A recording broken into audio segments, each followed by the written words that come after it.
Vandag breek ons weg na die Kruger Nasionale Park. Die waardevolste dinge in die lewe is nie die dinge wat vir ewig hou nie. Dis die oomblikke wat tel. Die maansverduistering, ongelooflike mooi sonsondergange en die dinge wat jou diepste wese aanraak en jou nader aan jouself bring. Hierdie oomblikke is die waardevolste. Lebombo is een van die mees uitsonderlike plekke in die Kruger Nasionale Park. Eenvoudig aangrypend mooi.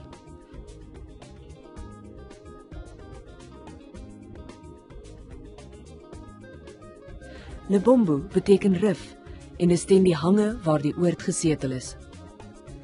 Die inspirasie vir die glas kubus ontwerp is so beplan dat jy voel of jy in die buitelug is, asof jy deel is van die bos.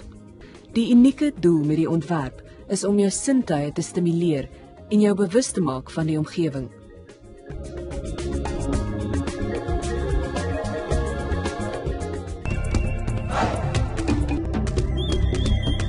Die grootste trop leeu's in die park bewoon hierdie berge en daar word geskat dat soveel as 30 luiperds hier gevind kan word, tesame met 'n royale verskeidenheid wild.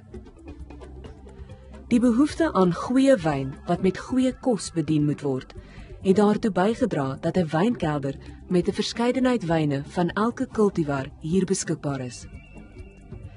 Net soos die beeldskone omgewing 'n mens verlei, is die span wat hier in diens is, vrygewig en gedrewe om jou welkom te laat voel en deel te maak van hul ervaring. Dis nie vir hulle 'n werk nie, maar 'n roeping. Dit is hierdie toewyding en waardering vir die plek wat maak dat jy werklik een van die mees verrykende ervarings in Afrika sal hê. En die wat reeds hier was, getuig hiervan. 'n Plek waar jy jouself ontmoet en in jou gewaarwording die skoonheid van 'n plek ontdek wat haar siel op jou hart inbrand.